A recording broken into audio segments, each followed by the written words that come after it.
Bien, bonsoir à tous.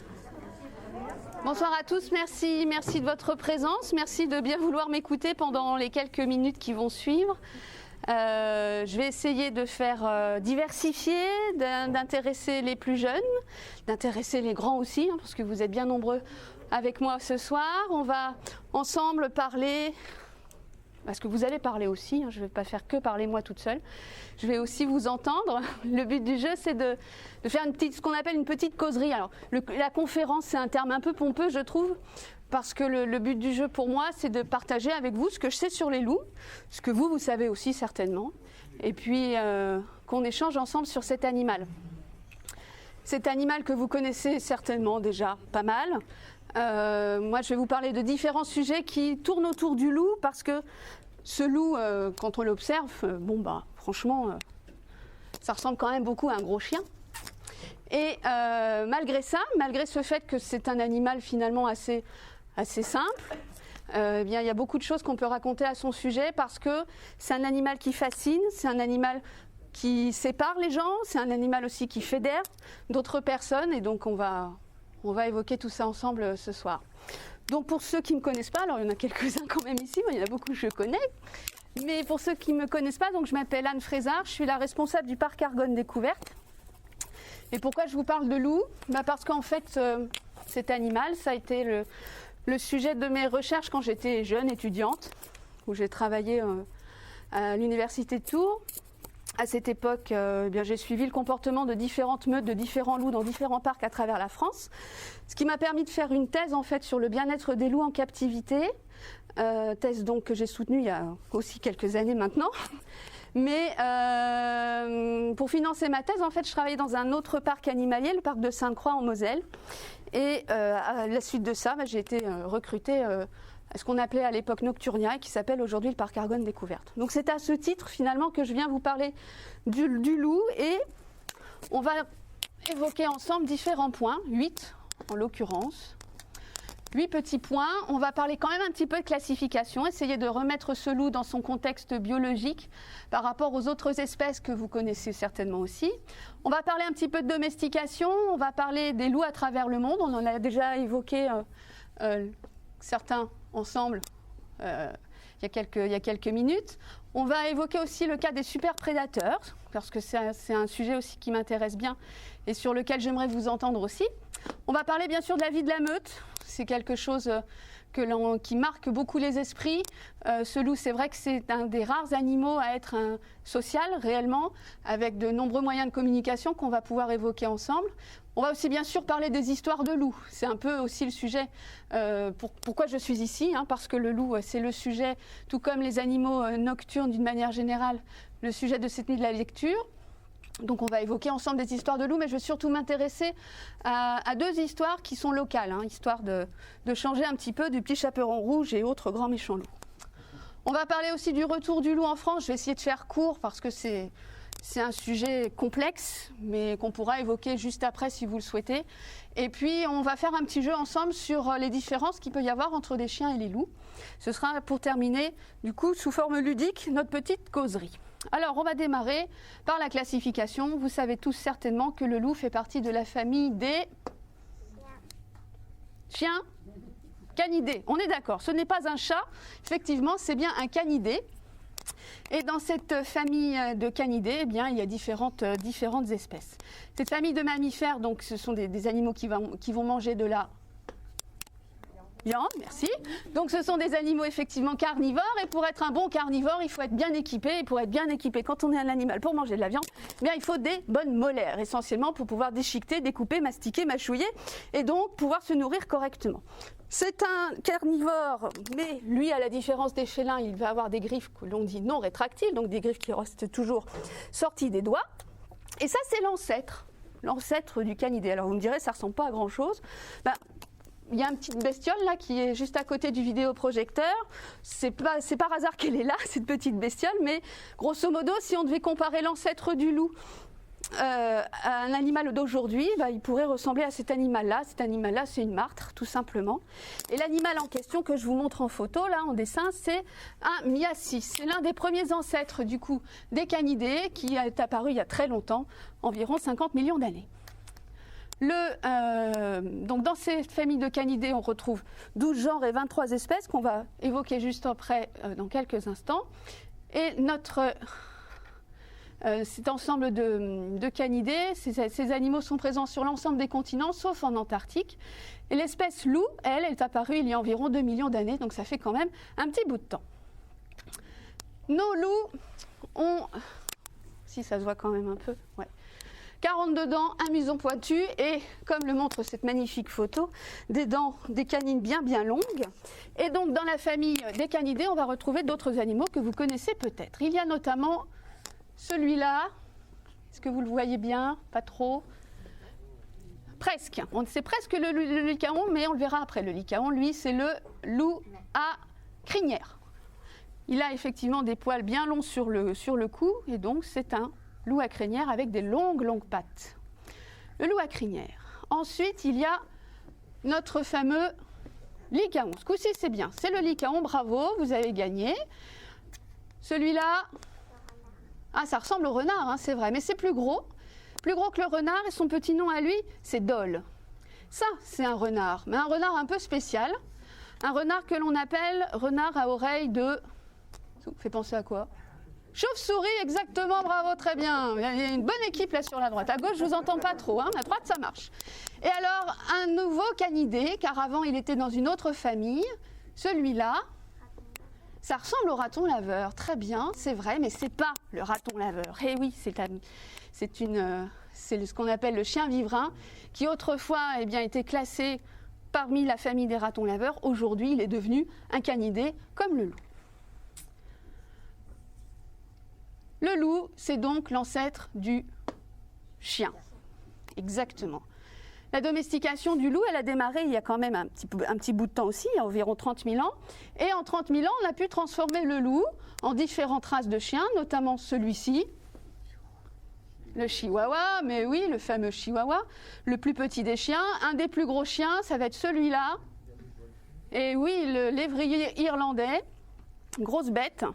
Très grosse bête, hein. Le monsieur est grand, il est accroupi derrière, mais en fait le chien est aussi très grand. C'est une race de chien qu'on a créée justement pour chasser les loups. C'est une race de chien qu'on a utilisée en Irlande, hein, son pays d'origine, pour faire disparaître du coup les loups de ce pays. La domestication du loup, donc, c'est la première espèce en fait qui a été domestiquée, donc il y a 30 000 ans, et sur cette frise vous avez les autres espèces, tout comme par exemple. Vous voyez ce que c'est? La vache, mouton, chèvre, lama, dindon. Un dindon, il y a 5000 ans. Un âne, 2 bosses, ouais, chameau. Le chat, lui, c'est assez récent, hein. 2000 ans, il y a le petit cochon, là, qu'on voit pas bien. Cheval, et le plus récent en matière de domestication, c'est le... Eh oui, le lapin. Exactement. Et donc, la domestication des loups a démarré il y a 30 000 ans, mais les premières traces qu'on trouve des chiens, traces de fossiles de chiens, eh bien, ça date de 3 000 ans avant Jésus-Christ en Mésopotamie, à savoir grosso modo l'Irak aujourd'hui. Et on a trouvé en fait des fossiles, de squelettes, de 2 types, je dirais, de chiens. Les molossoïdes d'une part, qui devaient certainement servir à garder les troupeaux, et les chiens type lévrier qu'on devait certainement utiliser pour la chasse dans les déserts. Les lévriers, vous le savez, ça court bien, et en plus il y a des races qui résistent bien à la chaleur, qu'on pouvait donc utiliser à l'époque certainement pour chasser dans les déserts. Sous l'Antiquité, là, à ce moment-là, les races vont se diversifier. On va avoir notamment des chiens de combat, et aussi les chiens de traîneau qui vont apparaître. Et l'Empire romain, eh bien là c'est un moment assez crucial, je dirais, dans la domestication. C'est à ce moment-là en fait que beaucoup de races de chiens ont été créées, des chiens de compagnie, des chiens de garde et des chiens de chasse aussi. Les chiens de chasse, eux, par contre, ils se sont surtout développés au Moyen-Âge, avec différentes catégories, celles qu'on connaît encore aujourd'hui. Donc les limiers et les braques pour repérer le gibier, des chiens courants pour fatiguer les proies, ce qu'on appelle des chiens d'oiseaux pour lever les petits oiseaux, le gibier à plumes, des chiens aboyeurs, tout simplement pour la poursuite des proies là aussi, et les bassets qui ont été créés à ce moment-là pour permettre de chasser dans les terriers. Et grosso modo, pour faire simple, hein, les races se sont développées progressivement, mais c'est vraiment au XIXe siècle que la cynophilie va vraiment prendre toute son envergure qu'on connaît aujourd'hui, avec les premières expositions canines qui se sont tenues d'abord à Londres et ensuite à Paris. Et c'est à ce moment-là que ce qu'on appelait les variétés de chiens ont été transformées finalement en races que l'on connaît aujourd'hui. Alors aujourd'hui, à travers le monde, il y a près de 400 races de chiens différents. Tous ces chiens sont en fait des loups. Ils ont tous la possibilité de se reproduire avec le loup. Alors, il y en a pour lesquels ça va être un peu compliqué, on est d'accord, hein, mais génétiquement parlant, en tous les cas, c'est possible. Et chez les chiens aujourd'hui, on va trouver 3 morphologies assez particulières. Tout d'abord, ceux qui ont une tête un peu aplatie, une tête courte et large, comme le magnifique petit carlin qui sourit à la photo. Il y a, donc ça c'est ce qu'on appelle les brachycéphales. On va trouver les mésocéphales, donc des chiens un peu classiques avec une tête moyenne. Et puis les chiens avec ce museau très long et très fin, à savoir les dolichocéphales, comme ce magnifique petit lévrier. Donc tous ces animaux sont en fait des loups, quelque part. Ils sont tous des loups et ils ont tous été sélectionnés à un moment donné pour travailler avec l'humain. Pour être un chien de troupeau, pour être un chien de chasse, pour être un chien de garde, pour être un chien de combat. Ce qui fait qu'aujourd'hui, quand on prend ces chiens comme animal de compagnie, autant dire que ça peut poser problème parce qu'il y a des siècles de sélection derrière chaque individu qu'on peut avoir à la maison. Et autant dire qu'un husky, si on veut le garder sur son canapé tranquille à regarder la télé, ça ne va pas marcher. Si on veut un chien calme qui n'a pas envie d'aller faire du sport, envie de courir, par exemple, il ne faut pas prendre ce type de chien. Sur cette photo, je vous dis qu'il n'y a que des animaux donc, qui sont issus du loup, sauf un, j'espère que vous l'avez vu quand même. Hein. Il est là, oui. Lui, voilà, c'est l'erreur sur la photo.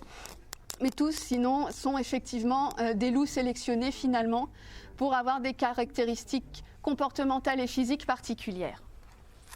Alors, un petit jeu maintenant, c'est vous qui allez parler. Vous allez me dire parmi ces 4 races de chiens qui vont apparaître, laquelle est génétiquement la plus proche du loup. Vous avez d'abord le choix entre le husky, celui-là, peut-être que vous le connaissez, le basenji, très bien, merci. Celui-là, facile, non? Le pékinois, merci. Et alors celui-là, le fameux berger allemand. Alors, à votre avis, lequel de ces chiens est le plus proche du loup génétiquement? Pas physiquement, génétiquement. Pas comportementalement, génétiquement. Là, je vous aide. Hein, donc. Alors bon, il n'y a rien à gagner, hein, je suis désolée, mais... le husky, tout le monde est d'accord? Le husky, allez. C'est pas le husky, eh ben non, c'est pas le husky, ce serait trop simple. C'est lui. Eh ben oui, génétiquement parlant, c'est lui. Parce que dans un trait de comportement, dans un trait physique, et en l'occurrence pour le propos que je tiens, les traits physiques, ils dépendent, c'est vrai, des gènes, mais aussi de l'expression des gènes. Donc c'est pas parce qu'on a les gènes du loup, le plus possible, qu'ils vont tous s'exprimer réellement. Et ce qui fait que, entre le gène et ce que ça donne, il y a quand même la petite usine au milieu. Et la petite usine, elle va faire des choses vraiment très très différentes. Et celui qui est plus proche du loup, ça reste le pékinois. Alors en matière de comportement, le husky, le basenji se rapproche plus du loup. Le basenji, par exemple, c'est un animal qui hurle beaucoup, il communique beaucoup avec ses vocalises. Donc voilà, si on le veut à la maison, il faut avoir des voisins sympas, je pense, parce que sinon, voilà, ça peut être un chien un peu problématique. Le husky, on en a parlé, hein, c'est un animal qui a besoin de faire du sport, besoin d'exercice. Le berger allemand aussi, bien sûr. Le pékinois, bon, il est un peu plus pantoufleur, certainement. En tous les cas, quand on a commencé à regarder la génétique, on s'est rendu compte que le loup était le plus proche du chien qu'il ne l'est du coyote, qui est présent sur la diapo sur la droite. La distance génétique entre un loup et un chien, elle est toute petite, 0,2%. Elle est beaucoup plus entre le loup et le coyote juste à côté. Je vous ai rajouté une petite image, parce qu'on va en reparler pendant la présentation, mais on a de plus en plus de loups, de chiens-loups, d'hybrides qui se promènent dans la nature et souvent on me demande comment faire la différence entre une empreinte de chien et une empreinte de loup. Ce que je dis souvent, c'est que réellement pour savoir, Il faut non pas avoir une empreinte, mais plutôt une piste utilisée par un animal. Le chien va avoir tendance à avoir des empreintes qui font des zigzags. Le loup va avoir tendance à faire des empreintes qui sont rectilignes les unes par rapport aux autres. Voilà, c'est juste une petite anecdote comme ça. Allez, on va s'intéresser maintenant aux sous-espèces de loups à travers le monde. À votre avis, combien y en a-t-il? Ah ah. Question piège encore. Je ne veux pas. 5, 10, 15, 20, 50. Fut un temps, on disait qu'il y en avait entre 40 et 50 races, sous-espèces de loups, races de loups. Chaque pays, finalement, se disait qu'ils avaient un loup particulier. Quand on a commencé à travailler sur la génétique, on s'est rendu compte qu'il y en avait beaucoup moins que ça, et on pouvait réellement classer les loups dans 14 catégories différentes que vous voyez apparaître là en couleur sur la carte. Il y a des loups en Amérique du Nord, bien sûr, il y a des loups en Europe, il y a des loups en Asie. Il fut un temps où le loup colonisait réellement tout l'hémisphère nord, hein, il y en avait vraiment sur toute la partie nord de l'hémisphère. Aujourd'hui, c'est beaucoup plus réduit que cela n'a été, quand bien même le loup revient dans certaines régions où il avait disparu. En Amérique du Nord, on va trouver des loups blancs, le loup arctique. On va trouver des loups noirs qui vont vivre dans les forêts sombres, des loups un peu gris qui vont vivre dans les plaines, que je vais vous montrer tout de suite maintenant. Voilà, ça ce sont les loups qu'on va trouver en Amérique du Nord. Il y a aussi le loup du Mexique, qui a un pelage assez variable en fonction des individus. En Europe, on va trouver le loup espagnol, Canis lupus signatus, le loup ibérique. Canis lupus italicus, le loup italien. Et le plus gros des loups d'Europe, c'est Canis lupus lupus, c'est celui d'Europe de l'Est. Et ces trois-là, donc, sont bien présents sur le territoire européen. Et ça, ce sont les loups qu'on va trouver en Asie, en Arabie par exemple, ou en Russie, ou en Mongolie par exemple aussi. Les différences qu'on va trouver chez ces animaux, vous le voyez, il y a déjà la couleur du pelage qui va changer. On ne s'en rend pas compte sur la photo, mais la densité de poils varie aussi, bien entendu, parce que quand on vit en Arabie Saoudite, on n'a pas intérêt à avoir un gros anorak sur le dos. Donc on va avoir des loups qui sont fins avec un pelage court et des oreilles qui sont grandes pour évacuer la chaleur. Quand on vit dans le Grand Nord, on a plutôt intérêt à avoir un pelage épais, à être assez costaud, assez massif pour pouvoir résister aux basses températures. Et la couleur, c'est juste simplement pour mieux se camoufler dans l'environnement, et c'est ça qui va conditionner finalement la couleur des races de loups. Ça va jusqu'à présent? J'ai perdu personne? Vous êtes tous là? Bien. Parce que maintenant vous allez être interrogés. On va parler de superprédation. Alors qu'est-ce qu'un superprédateur? C'est pas un prédateur avec des super pouvoirs, je vous le dis tout de suite. Il n'a pas une cape, hein. Non, un super prédateur, non. Et qu'est-ce que c'est alors un super prédateur? Comme le loup. Comment? C'est un prédateur qui n'a pas de prédateur lui-même. C'est un prédateur qui n'a pas de prédateur lui-même, exactement, très bien. Alors en Europe, en France en l'occurrence, on va avoir donc notre ami le loup, on va avoir aussi l'ours, et puis le troisième. Ah non, oui, merci, le lynx, oui, le lynx. Non, l'homme, s'il vous plaît, non. Donc, le loup, le lynx et l'ours sont effectivement les trois super prédateurs qu'on va trouver sur notre territoire français. Et ces animaux donc, peuvent se nourrir de n'importe quel type d'animaux, mais eux vont être attaqués par personne au stade adulte. Un louveteau, oui, peut servir de repas à quelqu'un. Un loup adulte, normalement, personne ne va s'y frotter. Notre loup, lui, il est opportuniste. C'est un charognard, c'est un chasseur bien sûr. Il va se nourrir de petits rongeurs, il va se nourrir d'animaux morts, il va se nourrir aussi de grosses proies, hein, c'est ce qu'il préfère hein, pour de vrai. Hein.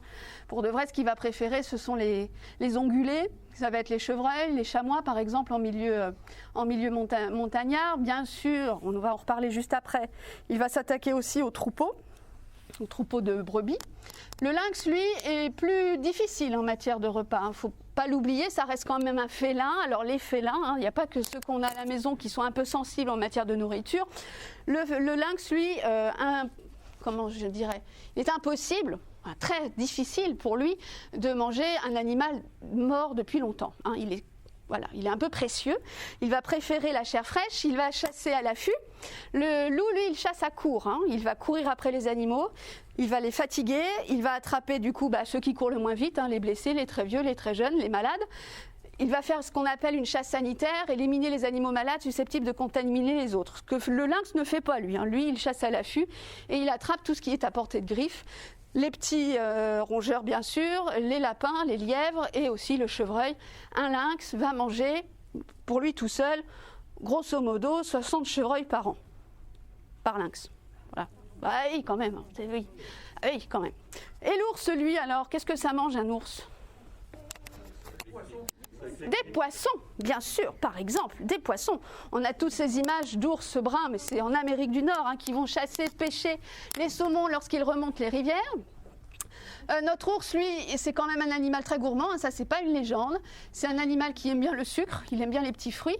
Il va aussi se nourrir d'insectes divers et variés, d'œufs, de petits œufs d'oiseaux divers et variés aussi.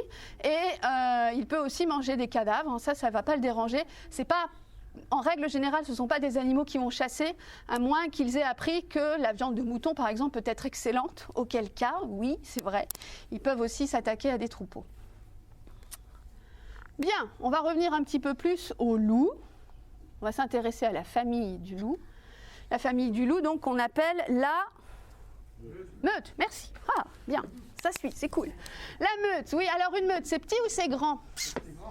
Ah, ça commence à 2, merci. Il y en a qui suivent. Ça commence à 2, c'est vrai. Le loup, c'est un animal, donc je l'ai dit tout à l'heure, social, ça veut dire que la structure de la famille va être hyper importante pour la survie de l'individu. Et donc la meute, ça va commencer avec 2 loups, un mâle et une femelle, qui se rencontrent et qui vont donc fonder leur propre groupe. Ils vont fonder leur propre groupe et ce groupe va être petit ou grand. Ça va dépendre en fait de la quantité de nourriture disponible. Imaginez qu'il y ait beaucoup à manger, c'est l'abondance, c'est magnifique, il y a des proies partout, c'est merveilleux. Les loups, ils vont être du coup plutôt calmes, plutôt sympas les uns avec les autres, puisqu'ils vont avoir le ventre bien rempli. Et donc à ce moment-là, cette meute, elle va pouvoir grandir. Elle va pouvoir grandir jusqu'à une quinzaine, voire une vingtaine de loups qui vont vivre ensemble. Et ces loups, on a cette image du couple reproducteur et qui sont les seuls à pouvoir avoir des petits et les autres, ils n'ont qu'à s'en aller s'ils veulent se reproduire. Mais dans ce cas de figure, dans ce contexte très particulier où il y a beaucoup à manger, on va avoir plusieurs femelles qui peuvent avoir des petits, qui peuvent les élever ensemble ou les élever séparément. C'est vraiment cool, c'est peace and love, quoi. Bon, alors ça, c'est dans le paradis des loups, je dirais, parce que pour de vrai, en règle générale, il n'y a pas forcément de nourriture pour tout le monde, ce qui veut dire que la meute va être réduite aux parents, aux enfants de l'année précédente et aux louveteaux qui vont naître l'année où on va les étudier. Ce qui veut dire qu'en France, par exemple, on va avoir des meutes de 5-6 individus maximum ensemble en milieu naturel. Alors, les petits louveteaux, ils vont naître dans ce qu'on appelle une tanière. Une tanière, exactement. Ils naissent dans une tanière où ils vont rester à l'abri pendant 3 semaines. Parce qu'un louveteau, au début, c'est pas très gros, c'est pas très vif, ça ne voit rien, ça n'entend rien. Et donc, du coup, ils vont devoir rester vraiment à l'abri. Et pendant ces 3 semaines, il n'y a que la mère qui va s'occuper d'eux. Ensuite, quand ils grandissent, eh bien, ils vont commencer à découvrir le monde. Alors, on découvre le monde d'abord autour de la tanière, avec souvent la maman qui est quand même pas très loin, et puis les grands frères et les grandes sœurs qui vont pouvoir aussi surveiller les petits louveteaux, parce que c'est quand même bien intéressant, les petits machins qui gigotent partout, qui jouent. Alors au début, c'est intéressant, c'est souvent d'ailleurs, au début c'est intéressant, et puis à un moment donné, ça devient un peu pesant. Vers l'âge de 4 mois, les louveteaux vont devoir apprendre la vie en collectivité. D'abord, jusqu'à l'âge de 4 mois, ils font ce qu'ils veulent, c'est un peu les rois du pétrole. Ils ont le droit d'embêter tout le monde, ils vont chercher à manger chez tout le monde, ils vont s'amuser avec tout le monde, et puis à 4 mois, là il va falloir quand même grandir un peu et prendre une place particulière dans le groupe et surtout éviter d'embêter trop les adultes. Il y a une grande différence à ce moment-là, à l'âge de 4 mois. Donc ça, ce petit bidule, c'est grosso modo à l'âge de 3 semaines, 1 mois, on les attrape en captivité. On les attrape, on les pèse, on les puce, on les sexe et on leur fait des petits papiers. Chaque loup en captivité dans un enclos, il a ce qu'on appelle un CIC. C'est une carte d'identité, si vous voulez, qui va le suivre, quel que soit l'endroit où il ira. Donc voilà, à cet âge-là, c'est facile à attraper. Enfin, facile. En règle générale, c'est facile. Ça court pas vite, ils n'ont pas peur des humains à cet âge-là, donc ils se laissent à peu près faire sans trop de difficulté. Ensuite, c'est plus compliqué. À 2 mois, déjà, pour attraper un louveteau à l'âge de 2 mois, voilà, ça peut être un peu sportif. 4 mois, c'est l'âge dont je vous parlais tout à l'heure, où vraiment là, on commence à devoir se tenir un peu plus à carreau. Et à 6 mois, eh bien, un louveteau est quasiment aussi grand qu'un adulte. Pourquoi cette croissance aussi exponentielle finalement?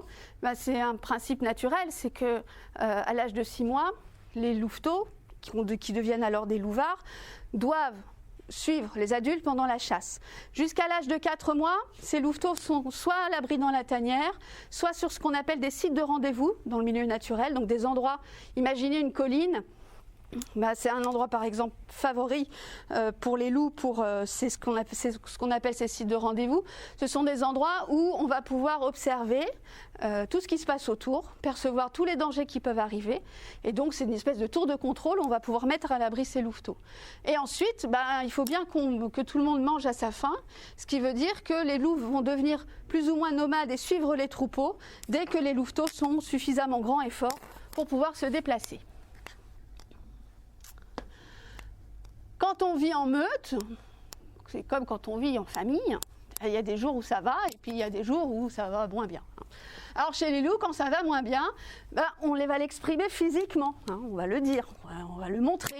On va le montrer, c'est comme pour un chien, c'est-à-dire que on montre les dents, on hérisse le poil, on se paraît quand même beaucoup plus impressionnant et on va faire des vocalises très particulières. Je vous ai dit que le loup c'est un animal social et pour être cohérent et vivre en groupe, il va falloir avoir des moyens de communication développés. Pour communiquer chez les loups, on utilise les mimiques, on utilise la posture du corps, on va utiliser aussi le canal olfactif, les odeurs qu'on va pouvoir déposer, les odeurs qui vont permettre de marquer le territoire, d'indiquer aussi des informations sur son état physiologique. Par exemple, une femelle, lorsqu'elle est en chaleur, elle ne va pas développer les mêmes odeurs que le reste de l'année. Et le dernier canal de communication, ce sont les cris, effectivement. Ça va être les bruits, tous les sons que les loups vont pouvoir émettre. Alors, on a en tête ce hurlement qui est très connu. Et il y en a beaucoup d'autres. On estime à une quarantaine, en fait, le nombre de bruits que le loup va pouvoir faire pour communiquer avec ses congénères.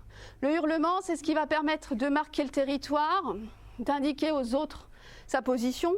Et il y a des hurlements qui sont assez spécifiques chez les loups, qui ont lieu pendant ce qu'on appelle les cérémonies de groupe. Ces cérémonies de groupe, pour faire simple, si on doit les comparer à quelque chose d'humain, ça ressemble un petit peu au haka des rugbyman. Vous voyez ce que je veux dire? Donc voilà, on crie, on se motive les uns les autres. C'est un cri de guerre. Le hurlement en cérémonie de groupe chez les loups, c'est un peu ça, quoi. On se serre les coudes et on montre qu'on est bien tous ensemble dans la cohésion totale de la meute. Le hurlement ou le haka? Je peux ensuite vous faire écouter quelques hurlements. Je dois en avoir sur mon ordi, mais je ne suis pas sûre. Alors je ne vais pas, vous connaissez. Le haka, par contre, je ne maîtrise pas du tout. Par contre, si vous maîtrisez, je vous en prie. Pas de souci. Donc un loup en colère, c'est vrai que c'est assez impressionnant. Ça peut faire un peu peur. Donc c'est certainement aussi une des raisons pour laquelle cet animal peut être aussi effrayant pour nous, les petits humains. Mais c'est pas parce qu'on fait peur, c'est pas parce qu'on montre les dents et qu'on a une belle dentition qu'on est finalement le plus dangereux. Parce que je vais vous montrer une petite photo, enfin plusieurs petites photos, de conflits divers et variés dans la meute du parc Argonne Découverte. Et pour la petite histoire, voilà. Pour la petite histoire, celui qu'on voit toujours en colère sur les photos d'avant, c'est lui.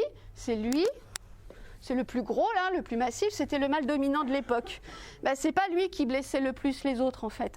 La plus casse-pied dans le groupe, à l'époque, qui était la plus agressive, finalement, et la plus embêtante à gérer parce que celle qui potentiellement pouvait blesser tous les autres, c'est elle. C'est la mère des louveteaux qui ont bien grandi. C'est la femelle dominante du groupe.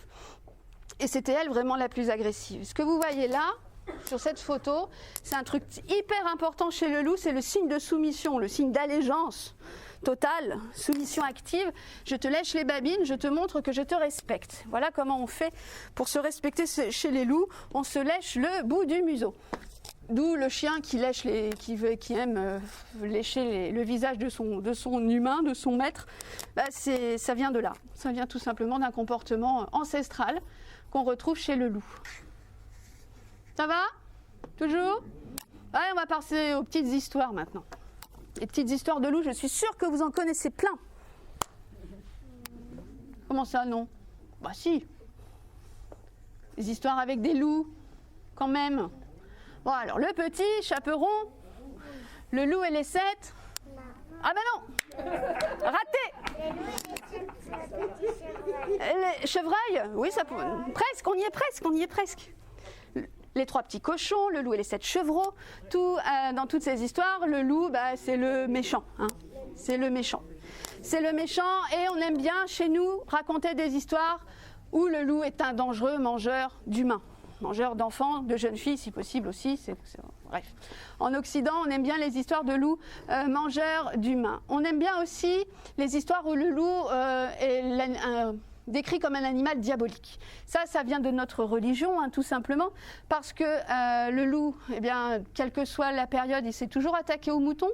Et dans la religion catholique, Jésus, c'est notre berger. Nous sommes parfois ses brebis, parfois égarés. Et donc, forcément, l'animal qui mange les brebis, il va passer du côté diabolique, du côté obscur de la force. Donc, notre loup est un animal diabolique chez nous. On raconte aussi des histoires de lycanthropie. Qu'est-ce donc que la lycanthropie ? Les histoires de loups-garous, mais oui. Alors ces histoires, à l'origine, ce sont essentiellement des mythes, des légendes vikings, puisque à cette époque, chez les vikings, on pouvait, quand on allait en guerre, porter sur le dos une peau de loup ou une peau d'ours, histoire de pouvoir acquérir la force de cet animal pour être plus fort pendant les combats.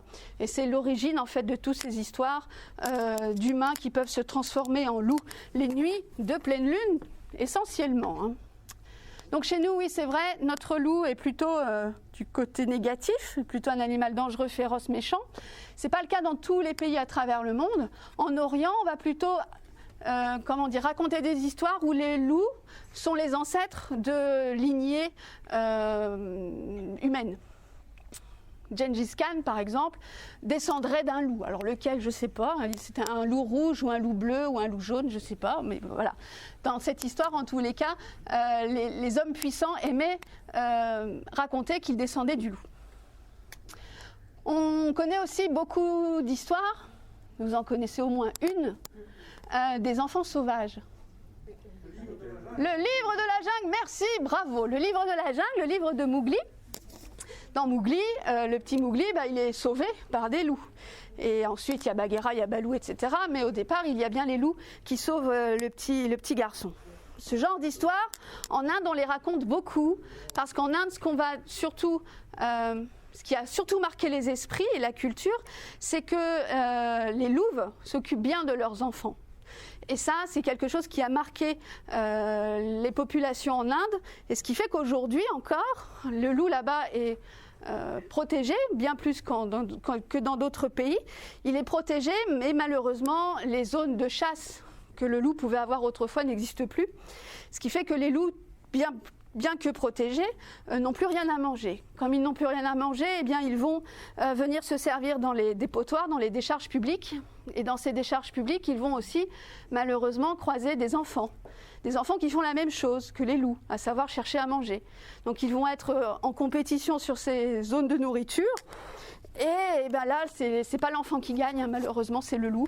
Et il y a des attaques, actuellement encore, de loups sur les humains, sur les enfants de moins de 3 ans, lorsqu'ils sont laissés seuls dans les décharges publiques.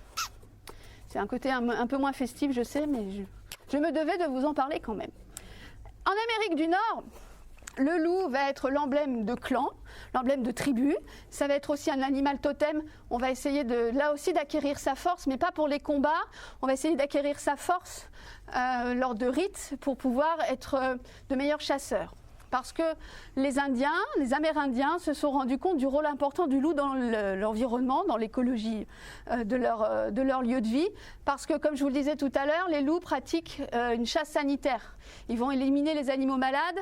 Et donc, du coup, les peuples chasseurs, les peuples humains chasseurs, ils apprécient de vivre avec des loups parce que grâce aux loups, ils vont pouvoir, eux, chasser des animaux en meilleure santé.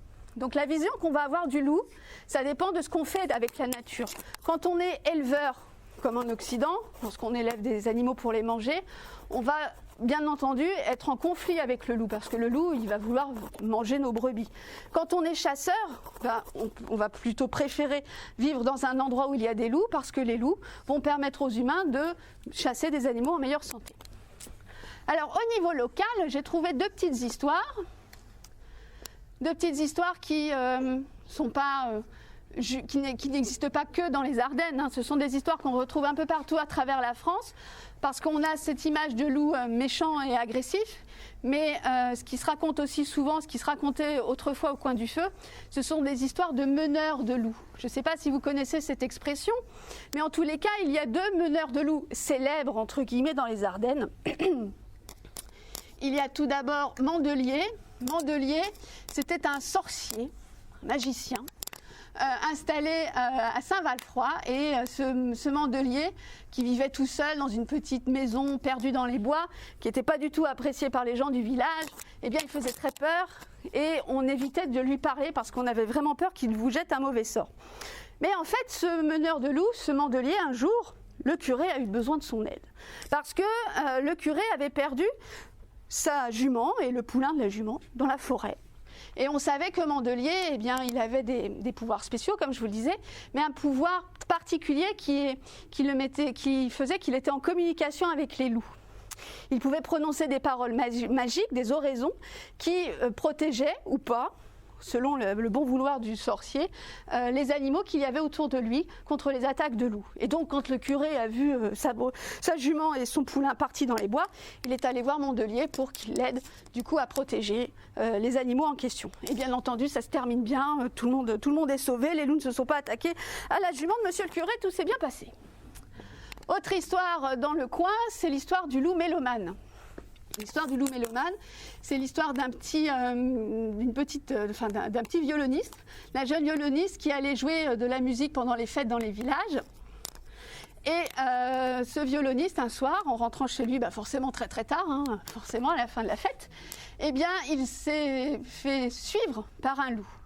Il s'est fait suivre par un loup, ça a duré un long moment sur le chemin du retour.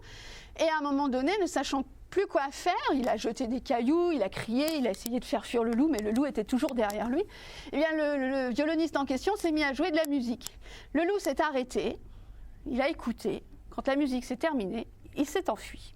Voilà, c'est tout. C'est une petite histoire que j'ai trouvée, donc qui s'est passée a priori sur la route entre Nouzonville et les Hautes-Rivières, précisément entre Goutel et Semois. Voilà, si vous voulez aller voir, vous me direz si c'est joli là-bas.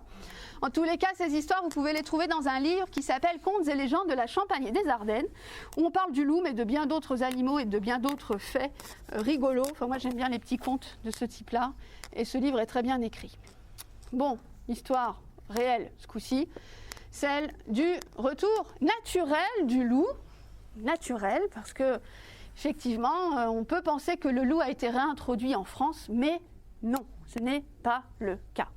Le loup est revenu chez nous en 1992. Alors, le loup est revenu, façon de parler, parce que le loup était déjà là, bien sûr. Il a été là pendant de nombreux siècles, mais il a été chassé en fait, et la chasse du loup, des loups en France a démarré sous Charlemagne, donc il y a quand même un petit bout de temps. Charlemagne a institutionnalisé la chasse des loups pour faire disparaître cet animal de nos bois et de nos montagnes. Et ça a mis du temps, mais à un moment donné, on a réussi. On a réussi entre les années 30 et 40 en utilisant la strychnine. On a inventé plein de systèmes pour se débarrasser des loups, des pièges divers et variés. Et ce qui a vraiment fonctionné finalement, c'est la mise en place de ce poison très particulier. Et donc qui a fait que les derniers loups ont disparu, comme je vous le disais, entre les deux guerres. Donc, le loup disparaît dans les années 30 et en 1992, il revient. Il revient de manière naturelle parce que les loups n'ont pas disparu des pays frontaliers. Ils sont toujours présents encore aujourd'hui en Espagne, au Portugal ou en Italie en l'occurrence. Et certains de ces loups italiens ont traversé la frontière et se sont installés tout d'abord dans les Alpes du Sud, dans le parc national du Mercantour. Donc ça, c'était en 92. 2022, on en a plus d'eux, on en a 624 précisément, d'après l'Office français pour la biodiversité, ils ont compté les loups.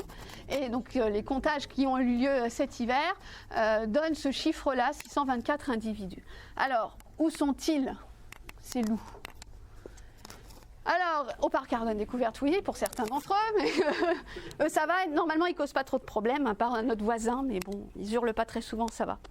Mais on va les trouver essentiellement dans les Alpes, forcément, c'est la zone qui a été colonisée en premier. On les trouve aussi dans les Pyrénées et dans le centre de la France. On les trouve aussi dans l'Est, en Alsace, dans les Vosges, dans le Jura. Et il y a aussi une petite population, a priori. Alors, c'est pas encore... Je ne sais pas si vous allez bien voir, mais il y a une petite zone là dans le 76, un petit rond qui est juste là. On aurait vu effectivement des loups se promener par ici. Les zones vertes, les petits points verts, ce sont des meutes installées. Les petits points oranges, ce sont des meutes en cours d'installation. Et les petits points avec un petit cercle bleu, les petits ronds avec des petits cercles, ce sont des animaux en dispersion qui se promènent mais qui ne sont pas encore installés. En toujours est-il que le loup est de plus en plus présent, c'est vrai, et avec les différents problèmes qu'on va voir tout de suite maintenant. Avant de voir les problèmes, on va voir les solutions d'ailleurs. On va d'abord s'intéresser à cette petite bestiole-là. Est-ce que vous la connaissez ? C'est un patou, mais oui, c'est le chien de berger, le chien de berger. Et là, il y en a deux avec un petit filet. Et puis il y a les moutons avec leur berger. Et puis là, il y a un âne, et puis un lama. Alors tout ça, ça a un point commun. Ça fait fuir le loup. Ça fait fuir le loup. Eh bien oui, même une ânesse. Alors l'idéal, c'est une ânesse avec son petit. Ça, c'est un système qu'on utilise en Suisse, tout comme le lama. Je ne pense pas qu'en France, on se soit encore intéressé à ces procédés assez exotiques. Mais toujours est-il qu'une ânesse ou le lama, lorsqu'ils sont inquiétés, lorsqu'ils ont peur, ils se mettent à faire du bruit et ce bruit en fait va effrayer le loup. Les chiens de troupeau, les chiens de protection, lorsqu'ils sont bien éduqués, lorsque le loup arrive, ils font ce que fait ce chien-là, ils se mettent à aboyer et ce bruit, ne serait-ce que le bruit, va déjà limiter les risques d'attaque. Ce qui marche le mieux pour protéger les troupeaux contre les attaques de loups, c'est un mélange de tout ça, des filets de contention, des gens pour garder les animaux et des chiens de protection pour rajouter un petit peu de danger potentiel pour le loup. Parce que le loup, ce n'est pas un animal qui prend des risques incontrôlés. Avant d'attaquer un troupeau, un loup va mettre plusieurs jours. Il va faire le tour, il va vérifier qu'il n'y a pas de risque, qu'il n'y a pas de problème, que ceci, que cela. Ça va lui prendre une dizaine de jours avant de s'attaquer à des brebis. Comment je le sais ? Tout simplement, quand on a commencé à mettre des colliers émetteurs sur des loups pour regarder ce qui se passait réellement dans les montagnes, c'est là qu'on s'est rendu compte qu'avant de frapper, ils allaient quand même vérifier qu'il n'y avait aucun danger. Par contre, une fois qu'ils ont frappé une fois, ils vont avoir tendance à y revenir forcément. Moi, je sais que le loup, en tous les cas, est méfiant parce que quand j'étais étudiante, j'ai travaillé sur les techniques d'effarouchement et notamment sur des filets de ce type-là avec des petites rubalises, des petits rubans plastiques classiques rouge et blanc. Et ces petits filets avec ces petits rubans permettaient étaient infranchissables pour les loups. Même quand les loups en captivité que j'étudiais à l'époque avaient faim, ce qui arrivait parce qu'on faisait quand même des grandes périodes de jeûne pour les études, et bien même dans ces conditions-là, ils ne traversaient pas ce filet en question. Tout ça pour vous dire qu'il y a des techniques pour protéger les troupeaux, encore faut-il les connaître et puis ensuite bien les installer. Parce que c'est vrai qu'en France, comme dans d'autres pays d'ailleurs, mais en France, il y a des attaques de loups sur les troupeaux de brebis. Mais en France, par rapport à d'autres pays, il y en a beaucoup plus. Alors vous allez me dire, c'est normal, il y a beaucoup plus de loups. Eh ben non. Alors ça, c'est une étude qui a été faite en 2018, si mes souvenirs sont exacts. On a comparé différents pays en Europe. On a regardé combien il y avait de loups, combien il y avait d'attaques, combien il y avait de moutons et combien on avait indemnisé d'animaux à la fin. En France, 500 loups, 1400 en Espagne, 150 en Allemagne, 50 en Suisse. Il y avait aussi la Pologne, mais je n'ai pas réussi à avoir les chiffres. Des nombres d'attaques, 500 loups, 3300 attaques. En Espagne, 1400 loups, 2000 attaques. En Allemagne, 150 loups, 90 attaques. 50 loups en Suisse et 120 attaques. Nombre d'animaux indemnisés, en France, on bat les records. 11 100 animaux indemnisés. 3 000 en Espagne, 250 en Allemagne et 250 en Suisse. Tout ça pour vous dire que l'impact du loup sur l'élevage, il va être différent en fonction des pays, bien sûr, en fonction, bien sûr, de la géographie, en fonction de la façon dont on élève des loups, qu'on élève des moutons, pardon, et dans la façon dont on va traiter le problème du loup. Et ce qui est... À la fin de cette étude, ce que les personnes qui l'ont faite disent, la conclusion, c'est que le problème en France, avant tout, c'est que les troupeaux sont très grands. On va avoir de gros troupeaux, pour les plus grands, entre 3 000 et 5 000 animaux ensemble, brebis, ce qui veut dire que pour protéger ces troupeaux-là, concrètement, c'est quasiment impossible parce que la masse est trop importante. Deuxième problème, en France, on a oublié comment on devait éduquer les chiens de troupeau. Les chiens de protection. En Suisse, en Espagne et en Italie notamment, au Portugal aussi, l'élevage de ces chiens de protection n'a jamais été oublié. Ils ont toujours vécu avec le loup, donc aujourd'hui encore, ils savent comment sélectionner les individus, comment les éduquer pour qu'ils protègent le mieux possible les brebis. Ça, c'est le deuxième problème. Et puis le troisième problème, c'est qu'en France, on va avoir tendance à indemniser des animaux qui sont tués sans savoir vraiment s'il s'agit vraiment d'une attaque de loup ou de chien-loup, ou d'hybride, ou de chien. Bref, c'est plus facile et c'est plus facile politiquement de faire passer la pilule, entre guillemets. Et c'est quand même... Pour l'éleveur, que ce soit un loup ou un chien qui ait tué ces animaux, le problème il reste toujours le même, à mon avis. Donc, il faut, d'après cette étude, multiplier les systèmes de protection, c'est ce que je vous disais, clôture, chien et gardiennage par des bergers. Travailler sur la taille du troupeau, parce que dans tous les pays visités et étudiés, la taille maximum était beaucoup plus petite qu'en France. Donc 1000 individus en règle générale pour les plus gros troupeaux dans les autres pays, et en France entre 3000 et 5000. Et sélectionner les chiens de troupeau, les chiens de protection, c'est ce que je vous expliquais. On a oublié en France comment ça se faisait. Et pour l'avoir vécu, quand les premiers chiens de protection ont été mis à disposition des éleveurs, c'est vrai que ça a été très très compliqué la mise en place. Parce qu'à l'époque, une seule personne s'occupait de tous les placements des chiens sur l'ensemble du massif alpin. Donc j'espère qu'aujourd'hui, ça s'est bien amélioré. J'ose espérer que ça se soit amélioré à ce niveau-là. Allez, on termine avec un petit jeu entre chien et loup. Vous allez me dire, moi je sais, donc, vous allez me dire s'il s'agit d'un loup ou d'un chien sur ces petits portraits. On va démarrer par ici. Vous n'êtes pas d'accord? Bon, et bien alors, c'est un loup. Donc si c'est vert, c'est loup, si c'est rouge, c'est chien. Donc au suivant. Là. Chien. Écoutez, c'est bien. Pour l'instant, bonne réponse. Très très bien, bravo. Ensuite. Chien. Bravo. Alors 3 sur 3. Loup. Bravo. 4 sur 4. Ah, ah. Il a des yeux méchants, alors c'est quoi alors? Ah, c'est un loup forcément, bah oui. Ah bah non. Mais là, c'est un vrai problème. Parce que c'est un chien loup américain. Et en Amérique, enfin aux États-Unis, on peut encore aujourd'hui faire de l'hybridation, c'est-à-dire prendre des loups et des chiens et essayer de faire de la reproduction pour avoir des chiens loups hybrides. Ça, c'est un hybride. Et effectivement, du coup, ça porte à confusion. Celui qui suit, chien. Ah, c'est incroyable. Eh bien oui, c'est un chien loup tchèque. Chien loup tchèque, chien loup sarlos, ce sont des races récentes qu'on a créées dans le but qui ressemble au loup. Alors c'est plutôt réussi. Le sarlos, c'était juste pour un but esthétique. On voulait juste avoir un chien qui ressemble au loup parce que c'est très beau. Pourquoi pas.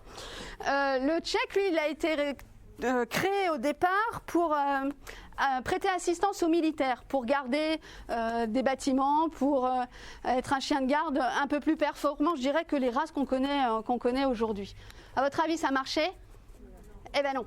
Ben non, parce que si ce chien ressemble au loup physiquement, il ressemble aussi au loup dans sa tête.